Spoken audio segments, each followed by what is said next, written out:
മുഖ്യമന്ത്രിയുടെ ദുരിതാശ്വാസ നിധിയിലേക്കുള്ള സർക്കാർ ജീവനക്കാരുടെ സാലറി ചലഞ്ചിന് മാർഗനിർദ്ദേശങ്ങൾ പുറത്തിറക്കി സർക്കാർ ഉദ്യോഗസ്ഥർ 5 ദിവസത്തിൽ കുറയാതെ ശമ്പളം നിർബന്ധമായും ദുരിതാശ്വാസ നിധിയിലേക്ക് നൽകണം.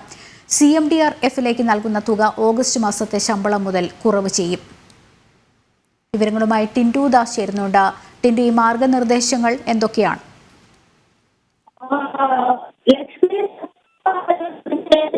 എല്ലാ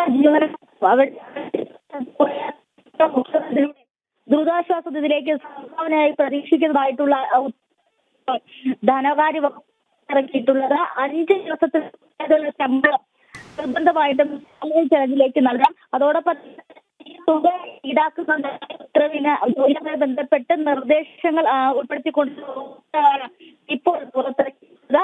ഇങ്ങനെ ഒതുക്കുന്ന തുക ട്രഷറി അക്കൗണ്ടിലേക്കാണെന്നും ഈ തുക ഓഗസ്റ്റ് മാസം മുതൽ അതോടൊപ്പം തന്നെ മറ്റ് പേറോൾ പാക്കേജുകളിൽ ഉൾപ്പെടെ തുക സംവിധാനം ഏർപ്പെടുത്തേണ്ടതാണ്. അങ്ങനെ ഏർപ്പെടുത്തി മാറിക്കഴിഞ്ഞാൽ ഇത് സംബന്ധിച്ച് യാതൊരുവിധ തിരുത്തലുകൾ ഉണ്ടാകില്ല എന്നും ഉത്തരവിൽ വ്യക്തമായി പറയുന്നുണ്ട്. അതോടൊപ്പം തന്നെ ലീവ്, ശമ്പളം, ലോൺ തുടങ്ങിയവയിലൊക്കെ കിഴിവുമായി ബന്ധപ്പെട്ട നിർദ്ദേശങ്ങളും പറയുന്നുണ്ട്.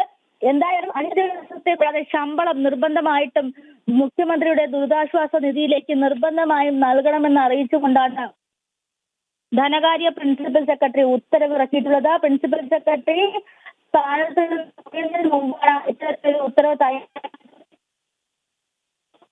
ഉൾപ്പെടുത്തിക്കൊണ്ട് ഈ സർക്കുലർ. മുഖ്യമന്ത്രിയുടെ ദുരിതാശ്വാസ നിധിയിലേക്കുള്ള സർക്കാർ ജീവനക്കാരുടെ സാലറി ചലഞ്ചിന് മാർഗനിർദ്ദേശങ്ങൾ സർക്കാർ പുറത്തിറക്കി. ടിൻഡുവാണ് വിവരങ്ങൾ നൽകിയത്.